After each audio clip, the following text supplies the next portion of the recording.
Hola amigos, buenos días. Otra vez estamos aquí. Bienvenidos a un episodio más de la Ludotónica. Hoy Dani, ya veréis, nos trae una novedad espectacular, ¿eh? Oye, Es nuevo, acaba de salir. A ver cómo salgo de esta, porque quiero, o sea, los que habéis pinchado para ver el vídeo, ya sabéis de qué va, pues ajedrez para 3, ese es el objetivo. Pero antes, yo veo 4 aquí. Claro, antes hay un proceso para llegar ahí, ¿eh? Si no sería muy fácil, mira, ajedrez para 3. No. ¿Por qué? Porque el ajedrez, nosotros que nos gusta contar normas de juegos y no sé qué, pues el ajedrez, que tiene unas normas de juego muy sencillas, pues ha tenido también una evolución histórica, ¿vale? De la cual ha hecho que al final el público se asuste, es decir, un juego que asusta, ¿no? Nos echamos una partida de ajedrez, uy, no, ¿sabes? O sea, todo el mundo tiene como un cierto miedo escénico. Sí, o sea, hay un respeto ahí, ¿no? Y después lo que quería hacer aquí es como presentar el ajedrez a tres, que no tiene nada que ver con el ajedrez, pero si conoces las reglas, pues ayuda mucho. Pero presentar un poco la historia, los orígenes de este ajedrez y por qué ha llegado, o sea, a ser lo que conocemos como ajedrez, las normas actuales o modernas. Claro, ¿no? Esto, la gente se obsesiona a los juegos, ¿no? Que decíamos, las normas. Esto es una norma y es inamovible. El ajedrez, o sea, ha habido una evolución. Ha evolucionado con, digamos, a nivel no solo social, sino con las diferentes culturas, ¿no? Y eso es lo que también hace interesante los juegos. A veces pensamos, ha salido un juego, variaciones, expansiones, no puede ser, ¿no? ¿Cómo nos pueden tocar? Claro, ¿cómo nos pueden tocar? Es verdad que ya, pues podemos decir tranquilamente que los últimos 2 siglos pues ya se ha quedado inamovible, ¿no? O sea, porque ya hay una historia detrás que cambiar alguna variación pues sería también un horror, porque sería cambiar todas las partidas, ¿no? Pero, ¿de qué estamos hablando? Estamos hablando de un juego con unas instrucciones, o con un origen de 15 siglos. 15 siglos, porque ¿dónde empezó? Documentados, imagínate. Porque después hay gente que habla de 35 siglos, porque unos dicen que esto empezó en Egipto. Ya.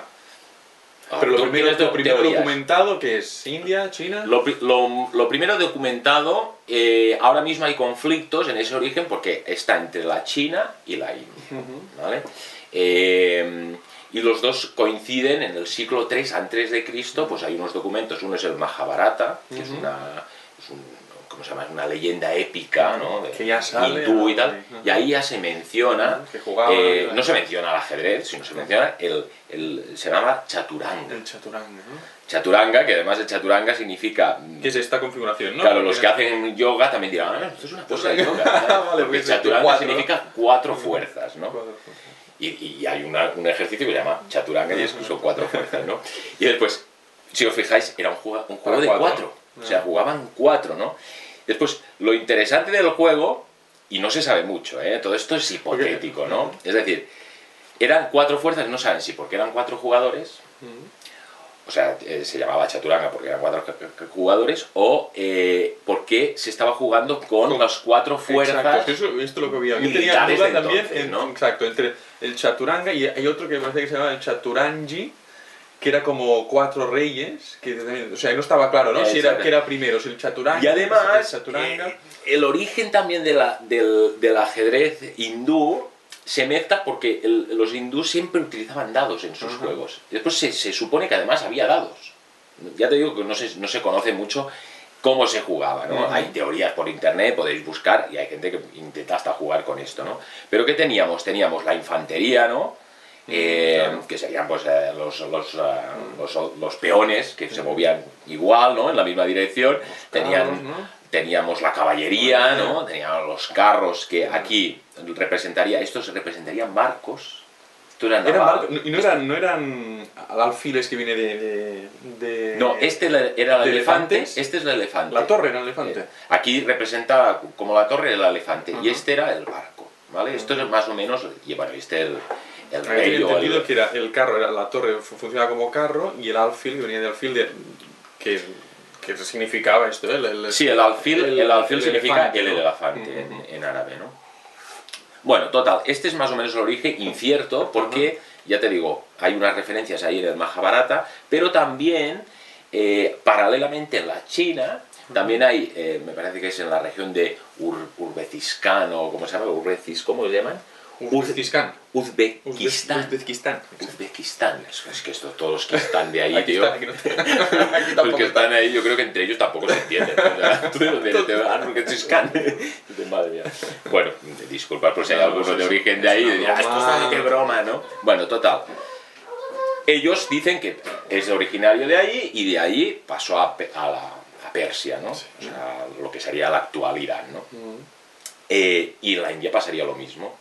¿Qué confusión hay? La confusión es por lo que hablábamos, porque hay el alfil, o sea, el elefante que está en todos, ¿no? Es decir, en la China es una fusión entre el Go y el ajedrez, ¿vale? Porque el ajedrez chino, que se llama Qianqi, es el juego del elefante. O sea, ni más ni menos, significa el juego del elefante. Y no funciona como el ajedrez de 8×8, de cuadrículas de 8×8, sino funciona con unas cuadrículas como el Go y se ponen las intersecciones. Pero es rarísimo, porque además hace 10×9, ¿sabes? O sea, es asimétrico, porque tiene un río que separa. O sea, hay una tierra de nadie, ¿no? Que separa los dos. Tiene una fortaleza de 3×3. Y más o menos que recuerda un poco el estratégico, un poco la forma del... Exactamente, es más alargado, ¿no? Y bueno, ahí se parece mucho al lo que llaman el chess, el animal chess en inglés, ¿no? Se llama Fuji o... no me acuerdo. Bueno, el ajedrez es un ajedrez que tiene dos ríos en medio también, o sea, dos laguitos que tienes que algún animal puede entrar, otro tal. Bueno, un origen que de ahí dicen que pasó a Corea y de Corea llegó a Japón, pero en Japón también lo adaptaron y hicieron el shogi, el ajedrez japonés, que hace 9×9, ¿sabes? Tiene 20 fichas y después tiene, pues ahí siempre se llaman generales, no se llaman reyes, es otro rollo, es más militar, ¿no? Claro, y pues el japonés además es muy interesante porque, por ejemplo, no se avisa el jaque. Puedes estar callado ahí y de repente se da cuenta, está muerto. O sea, esto es básico. Después tiene un rollo de rehenes, es decir, tú capturas las fichas del otro y no las matas, sino que en cualquier momento las puedes entrar, o sea, no las suyas, sino las tuyas, como la que has capturado y tal. O sea, tiene... Claro, esto ya ha habido muchas variantes y, o sea, antiguamente... O habían opciones en que ganabas si...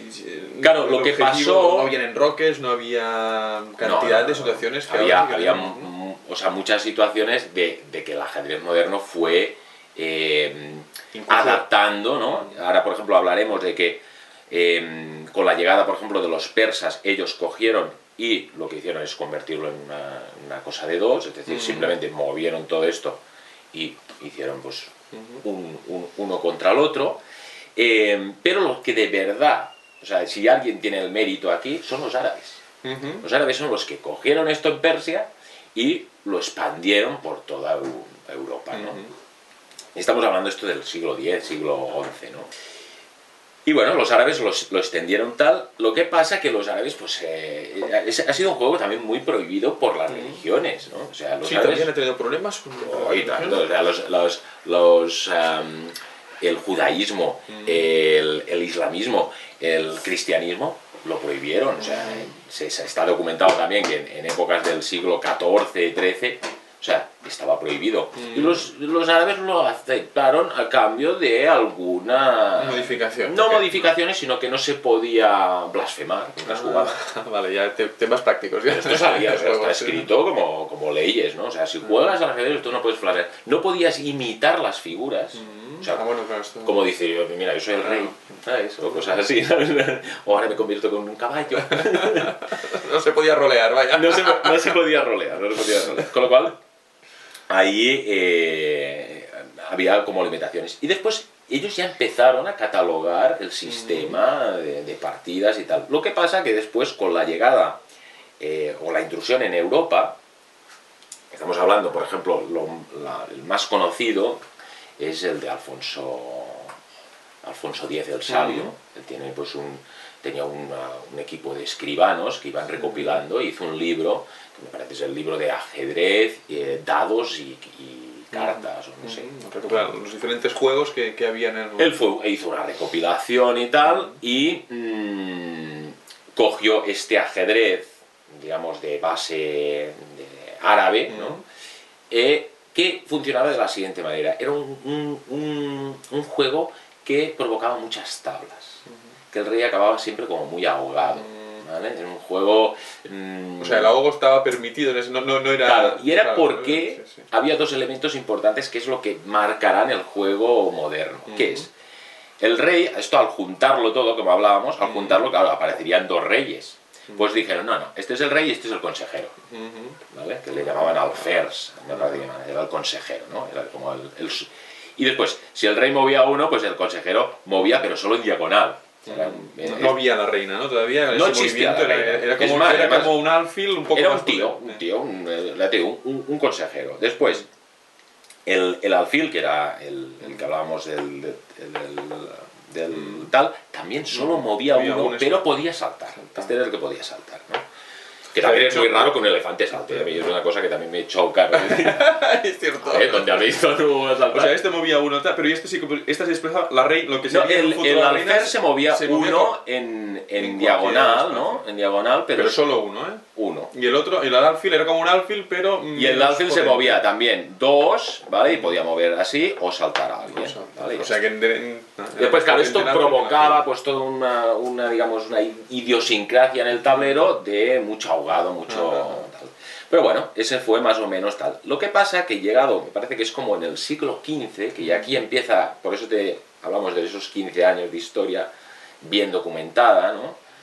Hay 15 años, 15 siglos de historia bien documentada, ahí empieza, por ejemplo, y yo traigo, por ejemplo, hago aquí la abertura, el Ruy López de Segura, ¿no? O sea, estamos hablando que de verdad una fecha significativa en el mundo del ajedrez sería este señor, ¿no?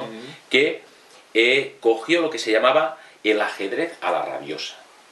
A la rabiosa. Sí, estaba muy de moda en Italia jugar a la rabiosa. ¿Y cuál era el cambio? Pues añadieron la reina y añadieron el alfil, ¿vale? Y lo añadieron, bueno, la reina, el cambio es muy importante, primero porque lo hacen femenino, o sea, que eso ya es... y supongo que también que como en la época empezó a haber como mujeres destacadas, ¿no? Para ponerles o reinas destacadas, ¿no? Pero yo creo que también cortesanas, o sea, gente fuerte, mujeres y tal, que destacaron. Y lo que hicieron es hacer que ese que antes solo movía tal, se convertía en una pieza. Y el alfil cogía todo su... Y el alfil, exactamente. Y no podía saltar, esto se lo dejaron pues al caballo, ¿no? Esta entrada, esto no está documentado en Alfonso X. Él tiene a la antigua. A la antigua. ¿Vale? Esto está documentado a partir de... O sea, hay dos textos que tengo aquí. Uno es de Luis Ramírez de Lucena, ¿vale? Que se llama Repetición de Amores y Arte de Ajedrez. Este sería el que de verdad documentó esta entrada, ¿vale? La reina y el alfil. Y Ruy López de Segura, con su libro de Invención Liberal y Arte del Juego del Ajedrez, él ya pues marca las bases de lo que sería... ¿El ajedrez moderno o no tanto? Siempre hablamos de lo que se llama romántico, hay la edad romántica, en el ajedrez. De hecho, de la historia del ajedrez, ya cuando entramos en el siglo que empieza a florecer, como ya es el 16 o cosas así, ya hablaríamos de 3 edades, ¿no? Hay 3 edades, 4 edades, porque estaría también la escuela soviética, que es ya la última, pero aquí empieza todo. Y cuando digo empieza todo, a este señor, por ejemplo, se le ha considerado ya el primer campeón, no documentado, lógicamente, pero el primer campeón del mundo, podríamos decir, de la época, ¿no? Y estamos hablando ya de esto es el siglo 16, ¿no? Esto es 16, el 1500, el que pone 1516, me parece, ¿no? Bueno, total, entramos de lleno. Este señor, lo que lleva aquí Dani es la apertura española. Que sí, esta es la apertura española. Sí. Esta, que ha llegado hasta nuestros días, que esto es una de las cosas que a veces la gente no se da cuenta, o sea, que esto haya llegado 500 años después y siga, porque casi te diría... No, aún no, mira, en 1561 aún le falta un poquito para llegar a los 500. Muy viejos ya haremos un... Pero bueno, que haya llegado hasta aquí, este señor tiene un mérito brutal, ¿no? Pues claro, dirás, bueno, entran estas dos fichas que además siempre tenemos que pensar, y eso es una cosa que ahora aquí vamos a hacer un poquito de crítica, que en España o sea, ha habido una gran tradición de ajedrez, ¿vale? Pero nunca ha sido apoyado públicamente. Es decir, el estamento público nunca ha apoyado al ajedrez. Y en cambio aquí tenemos el gran torneo internacional de Linares, que empezó en el 78 y hasta ahora, o sea, es un éxito brutal. Nunca se hace por televisión, o sea, no se sabe nada. ¿Sabes? Eso lo sabes los que seguimos el periódico, el punto. Pero el resto del mundo no sabe nada. Sí, sí, cierto. ¿Sabes?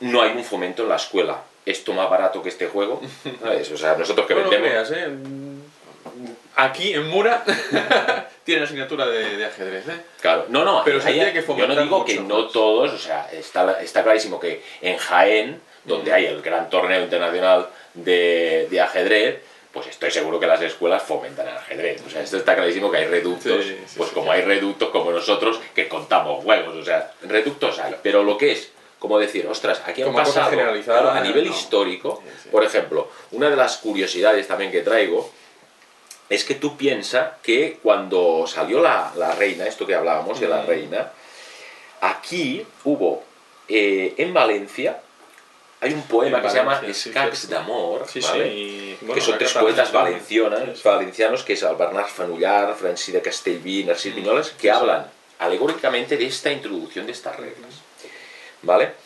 Estos que hemos dicho, sobre todo de Ruy López de Segura, con esto estamos diciendo que la cuna europea del ajedrez de a partir de 1500, o sea, el ajedrez entró en Europa a través de esta gente, desde Valencia, desde España. Bueno, ellos creo que crearon la influencia árabe subió por la península hacia Europa. Sí. Me piensa que los cambios, por ejemplo, en el nombre, como nosotros conocemos ajedrez, viene del persa que se llama Shagras o algo así, o Shangraj con G.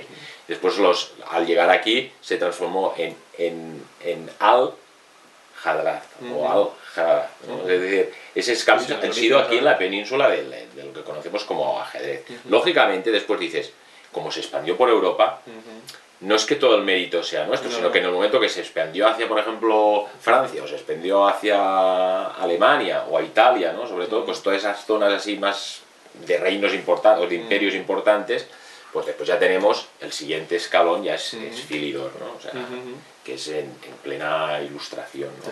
Donde ya empiezan los tratados de intentar hacer, sistematizar y hacer entender bien las reglas y hablar de este tema, y ¿no? Unificar un poco la manera de... Claro, porque la gente dirá, pero bueno, ¿qué obsesión con el ajedrez? Pues es que el ajedrez es alucinante. O sea, ¿quién no conoce la historia famosa esa del rey no sé qué, que no me acuerdo, el de los granitos, ¿no? El doble en el siguiente. Si me ganas, ¿qué me vas a pedir? Le pide eso, ¿no? Y dice, pues está chupado y tal. Y después... Te das cuenta de la matemática que hay aquí. Claro, las cifras, yo me parece que lo he traído porque son números que a mí se me escapan a veces del tal, pues tú fíjate. Al llegar a la casilla 64 te encuentras que le debes al rey... Debía desembolsar, su majestad en la casilla 64. Era con granos, ¿no? Decían, no tienes comida suficiente para dar 18 trillones de granos de trigo. ¡Trillones! Claro, esto dice, vale, yo te voy a pagar, ¿vale? Para pagar la deuda hubiera tardado 2000 años en pagarle la deuda. O sea, este tío está en verdad ya, esto como una hipoteca de taqueaderas, pero a lo bestia, ¿no?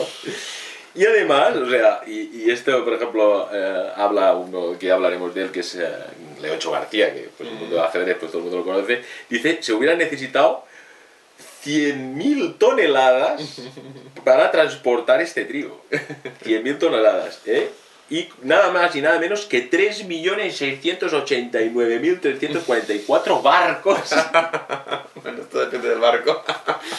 O sea, ¿vale? Y darían 17 vueltas al planeta, ¿no? O sea, y estas cifras que a mí o sea, a mí los números, cuando era pequeño, lo del infinito y tal, o sea, pensar que esto... Que esto te cabe en un concepto de 8 No, pensar que esto, por ejemplo, a nivel... Pensar que cuando tenemos las fichas al principio, pim pam, ya solo el primer movimiento que haces tienes 20. posibilidades, ¿eh? O sea, como ves aquí, hay el doble peón y los dos caballos aquí y aquí. O sea, aquí estamos hablando que aquí hay 8, 8, 16 y los dos 20. Lo mismo él, ¿vale? Pero a partir de ahí ya se multiplica 400. Después ya, o sea, vamos pasando a cada movimiento, por ejemplo, aquí, a ver que lo tenía por aquí apuntado, dice, después del segundo turno hay 197.744 partidas posibles. O sea, y después del tercer momento hay 121 millones. ¿Vale? Pero el cálculo que han hecho ahí algunos, dice, después de el número de posiciones diferentes posibles después de solo 10 movimientos, después de empezar es de 165 cuatrillones y medio de posibilidades. Claro, por eso ni las máquinas hasta ahora han llegado a dominarlo. Pero es que, según otros cálculos, dice, en la cabeza, ¿sabes? Solo hay 10 elevado a la 15 de caballos en la cabeza. ¿Vale? Pero espera, no acaba aquí. Dice, de granos de arena en el planeta hay 10 elevado a la 23. Y dice, y de átomos en el universo hay 10 elevado a la 81. Es decir, que solo de posibles partidas hay 10 elevado a 100.000. O sea, es alucinante, ¿no? Te quedas así como loco, ¿no? Imposible, sí. Pues eso es lo que tiene, que ya les gustaría a muchos juegos del mercado tener tantas posibilidades, porque a veces hablamos de la rejugabilidad, que nunca posiblemente es el juego con más rejugabilidad que hay. Ese es, para mí, el punto predominante de este juego encima de los demás. Es decir, sí que es verdad que, ahora entrando en la historia, lo que ha sido la historia del ajedrez, o sea, que estamos hablando que en el siglo XIX ya empieza el primer campeón, ¿no? Bueno, en el 18 empezaron a haber como clubs ya sociales así de ajedrez y tal, ¿no? Pero en verdad, o sea, todo empieza con un ajedrecista que se llama Steinitz, no sé si lo digo bien, Wilhelm Steinitz, que se le considera sí el primer campeón del mundo y tal, y el gran maestro. Digamos, es el que hizo la escuela moderna. Y estamos hablando, primero, la escuela romántica. ¿Qué pasa en la escuela romántica? La escuela romántica, bueno, algunas normas aún no están bien claras, se ha empezado a hablar de los enroques, del peón al paso, de esas cosas, pero en la escuela clásica lo que interesaba, había el rollito ese del honor y el deshonor, ¿no? O sea, si tú, ¿cómo se dice? Ya, que no harás una cosa si... O sea, ofrecías un peón y tú lo rechazabas. Era como dices, es deshonor. O sea, había un poco... para sacarte el guante y hacerte así atrás, ¿no entiendes? Pues nada, la historia del ajedrez es este marco romántico en el cual pues no... las partidas... O sea, para los que no conozcan el ajedrez se basa en este centro, ¿no? O sea, aquí, bueno, ahora tenemos todo desordenado a lo loco, vamos a ponerlo así rápido. Claro, aquí estamos hablando, y vuelvo a la camiseta que llevo puesta, ¿no? Estamos hablando que la partida, la apertura española es una apertura que se llama abierta, es decir, empiezas... Pero cuéntanos primero lo del romántico, que es un punto interesante. Vale, bueno, es que lo del romántico venía por aquí. Las aperturas son abiertas y corresponden al rey, ¿vale? Que sería el famoso E4, E5. Eso es lo que se considera abierta. ¿Por qué? Porque es abierta... Sí, es abierta porque puedes dejar es el lado del rey, ¿no? O sea, y volvemos a lo mismo, es decir, estamos hablando de la época, ¿no? O sea, el rey, ¿quién era el rey en esa época, ¿no? O sea, y es verdad que, por ejemplo, Philidor pues, es el que habla del alma de los peones, es el alma del ajedrez, ¿no? O sea, el hecho de que en el tablero lo más importante son, en este caso, serían la infantería, ¿no? Estos pequeños... que se mezcla pues en plena Revolución Francesa pues con el mundo del pueblo, ¿no? Es el pueblo, lo importante es el pueblo. Colgar ahí, ¿me entiendes? No es muy tal. Pero lo que pasaba en esa época es que lo que más importaba era el material. Es decir, cuando se dice materiales, en ajedrez se llama material son las fichas, después está el tiempo, Después está la calidad. La calidad sería la posición de las fichas, en el tablero, el posicionamiento. Pues en esa época lo que importaba era el material. Es decir, sacrificar un caballo para después tú conseguir, por ejemplo, no tener una buena posición, sino que en ese sacrificio haber conseguido acabar con el rey, ¿sabes? Es como... era un poco película, ¿sabes? Es decir, el tío lo entregó todo, entregó todos sus peones. Montar una historia en el tablero, ¿no? Sí, es un poquito... Cómo ha ido evolucionando de manera... Se define mucho la época, la belleza del juego. Por ejemplo, yo he traído una... Vamos a empezar aquí a sacar cositas. Yo he traído... Si la encuentras. Sí, la tengo por aquí. Tengo una... Voy a ponlo ahí en el otro lado, si acaso. Mira, tengo un incunable, que le llamo yo. Es un libro que fue traducido aquí sobre todo en el 29, esta edición es del 31, se llama Manual de la Gente. Cuando lo veas dices, pues tengo que comprar esto y ya, bueno, esto ya sé, ¿no? Dice, y claro, al traducirlo, pues lo traducían todo. Pues el nombre, en francés, pero lo llamaban Enrique del Aire. En verdad, este señor es Henry Deleur. Henri Deleur. Es un libro, y le tengo especial cariño, que en el momento que lo compré, yo no tenía ni idea, ¿sabes? Porque no he hablado de mis orígenes en el mundo del ajedrez, pero yo no tenía ni idea y lo compré por eso, con esto voy a aprender. Me di cuenta que es un libro que, fíjate, no están ni las páginas explicadas. Y después me di cuenta que esto es un libro de la época romántica. Y ¿no? Que no servía para... No es que no servía, sino que las partidas, que son muy bonitas, muy bellas, no es el ajedrez moderno. Es decir, para resumir, un jugador de la época romántica jugando contra un moderno perdía seguro. A la primera, ¿no? ¿Por qué? Porque no le interesaba la defensa. No le interesaba ciertos tipos de ataque ¿me entiendes? O sea, eran lo que te hablábamos, ¿no? Eran gestos en el tablero que eran correctos e incorrectos por la época. Por lo que te digo, ¿no? Pues avanza un peón. O sea, que igual tienes que comer. Se enfadaría con Kasparov y le lanzaría al... ¿Pero cómo no, lo que te digo, sacaría los guantes y te reto en la calle con la espada. Claro. Pues este señor, que pues estamos hablando de la época del siglo XIX, me parece que lo escribió en el XIV, lo trajeron de Francia aquí, y lo trajeron es una imprenta editorial B. Bausá, ¿vale? De Barcelona, en la calle Aribau, en el cual lo trajeron en plena exposición universal, ¿no? En el 29, que hubo un boom aquí, que hablaremos un poquito más para adelante. Esto es una lo conservo, ya te digo, no porque tenga... No es que sea malo, sea útil, pero bueno, no es que sea malo tampoco, porque está bien aquí encontrar, pues mira, partidas suyas sobre todo, pero también encontramos partidas de Philidor y está bien, ¿sabes? O sea, de la gente de la época, sobre todo, ¿sabes? De esa época que estaban ahí. Claro, cuando nació el ajedrez moderno, pues cambió de lo siguiente. ¿Y cómo apareció el ajedrez moderno? ¿En qué momento se consiguió? Apareció con este señor, el Steinitz, es un tío que estudió, digamos, empezó a estudiar lo que se llamaba, pues tener un plan, ¿no? Entonces tienes que tener un plan y saberlo ejecutar, ¿no? Es decir, o sea tener claro, ¿no? Estrategias, ¿no? Claro, planteó lo que se llama estrategia y táctica. Estrategia es qué quiero hacer, ¿vale? Sí, y la táctica es cómo quiero hacerlo, ¿no? Y él sentó las bases de eso. Tampoco...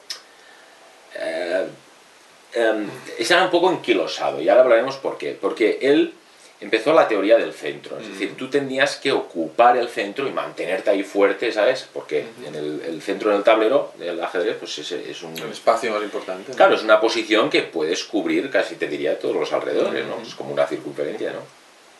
Después él ya planteó sus teorías y tal, y después con los hipermodernos dijeron, sí, el centro está muy bien, pero no hace falta estar allí, ¿sabes? Sino que yo lo puedo controlar a distancia, ¿no?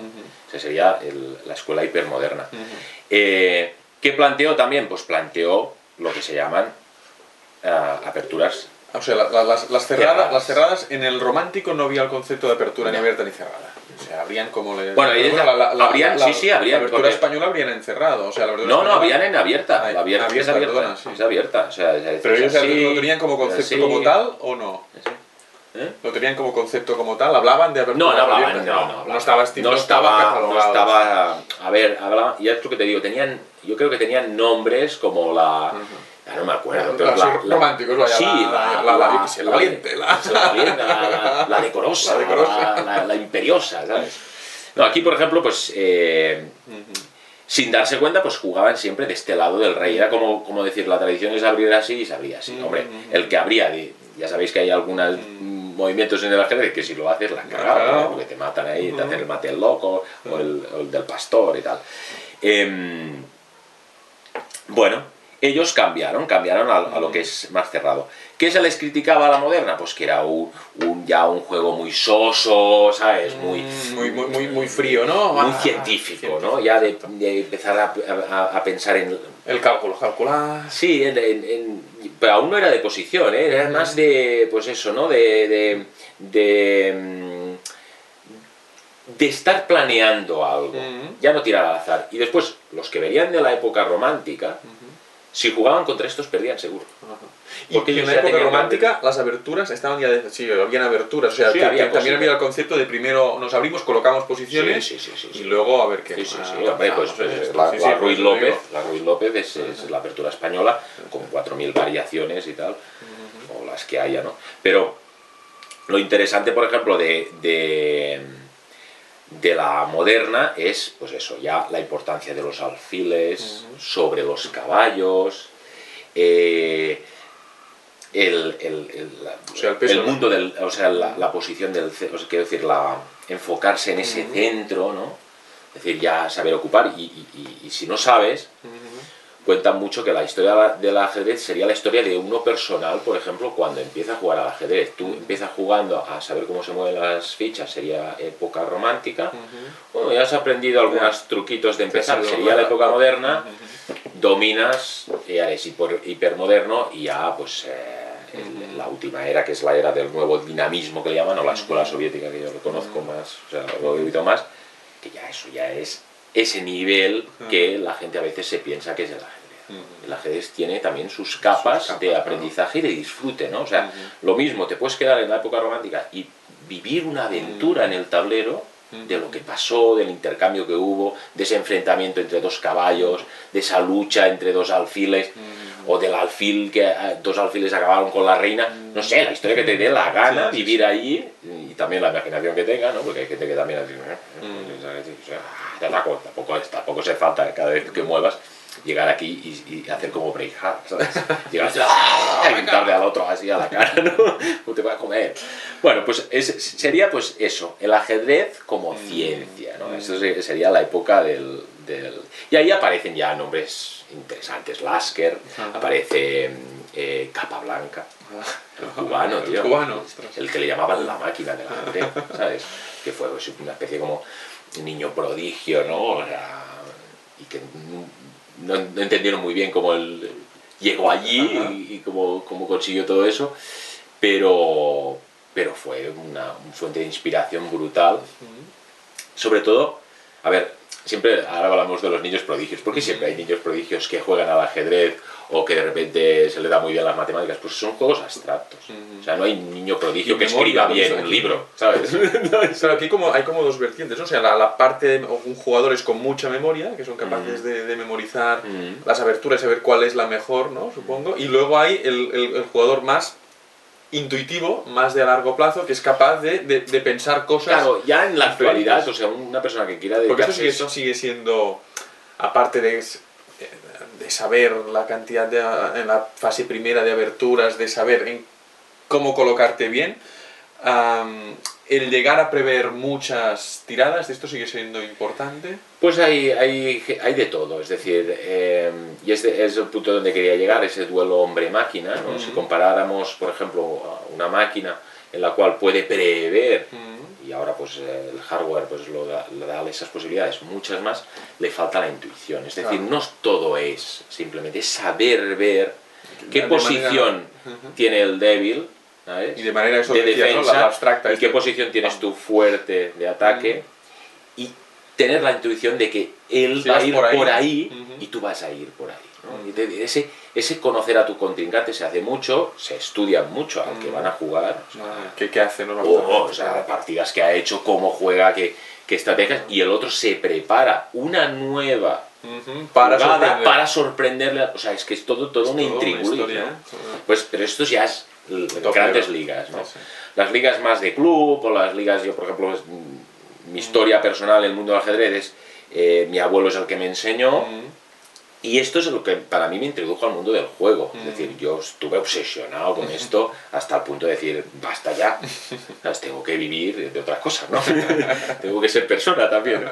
Pero yo traigo aquí, para que veáis mi obsesión, fijaros, aquí traigo una cajita que tiene, bueno, una cajita, fijaros aquí, estará contento el señor Leoncho García, porque tengo todos los recortes que me llevaba de viaje, en mis viajes, me los llevaba para jugar en mi pequeño ajedrez, ¿no? Pero dice, bueno, tengo una, sí, tengo una, tengo otra, fijaros, aquí están todos, esto salía en el periódico, sigue saliendo en el periódico. De viaje, para llevártelo. Sí, no, me cogía un fajote, unos cuantos. Aquí, por ejemplo, tengo otros que además estos me parece que los tengo documentados. Una locura. Y tienen nombres que le pone también Leoncho, pero después él también coge algunos que tienen nombres históricos, ¿no? Una obsesión, ¿sabes? Que dices, tengo que frenar, ¿no? O sea, por ejemplo, volviendo, vamos a acabar lo de la historia. La historia es, pasamos al hipermoderno, que llega a Lequein, que se come a Capablanca, y ¡pam!, llega la guerra. Llega la Primera Guerra Mundial, ¿sabes? Y cuando acaba, él sigue siendo el campeón del mundo, la palma. Y se queda vacío, queda una vacante, ¿no? Y ahí es donde de repente, bueno, Alekhine ya sería de la época así de hipermoderna, vuelven a hacer un torneo y ahí entran los rusos. Y cuando entran los rusos no lo sueltan porque entra Bobinnik.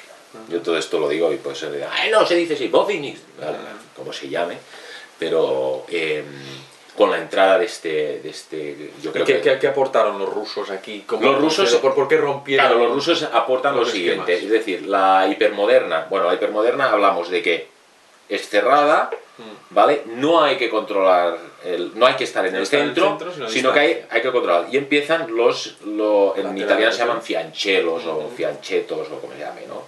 Que sacas los alfiles y controlas a la distancia. Y aquí empiezan todas las aperturas, la apertura india de dama, que aquí pues para los que les guste. Sí, enseña el tocho. Enseña el tocho. Mira, yo tengo por ejemplo, aperturas modernas de ajedrez. Una locura, mira, la apertura de Ruiz López, fíjate, variantes en la quinta jugada. O sea, esto ya es... Memoria, hace falta memoria. Claro, imagínate decir, pues, yo soy jugador de ajedrez y tengo esto metido aquí dentro, ¿no? No, claro, es que esto para estar a estos niveles hay que estudiar todo. Hay que estudiar y hay que practicar y hay que entrenar, y como cualquier deporte, porque al final se le considera deporte, y ahí es donde viene la época hipermoderna. En la época hipermoderna se convierte en un deporte, se convierte en una lucha ya oficial olímpico. Sí, con su selección, ¿no? Empiezan a ver pues los rusos, los holandeses, que hay que destacarlos, los españoles, que ahí siempre hemos estado muy flojitos. Hay que decir que, no digo que no haya habido gente destacable, ¿no? Pero no hemos sido los cracks, ¿eh? Y eso me sigue sorprendiendo, que nosotros los españoles, claro, teniendo el bagaje que hemos tenido, pues no, y es porque no hay un apoyo por parte de las instituciones. Es decir, si las instituciones de verdad apoyaran a esta gente... Bueno, es que este es el clásico de España. España no apoya... Aquí el que destaca o ha tenido un desarrollo personal peculiar, o se ha ido fuera. Pero bueno, y después llega la escuela del nuevo dinamismo. Bueno, esta es lo que te decía, esta es así, y el otro... Comentabas, controlar desde y el otro abre cualquier cosa que no sea esta. Controlar el centro, pero no estando ahí. ¿Vale? O sea, este sería se llaman semi-cerradas, ¿no? Pero es curioso, porque después llegan la escuela soviética,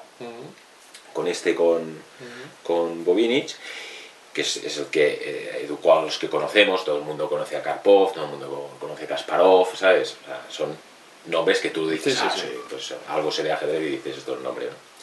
pero bueno, delante pues lógicamente hubo mucho más, de Mangol tal, o sea, muchísimos, ¿no? Pero estos llegan y no vuelven a coger la semiabierta, ¿vale? Con otras teorías y tal, y dando también más fuerza a los caballos.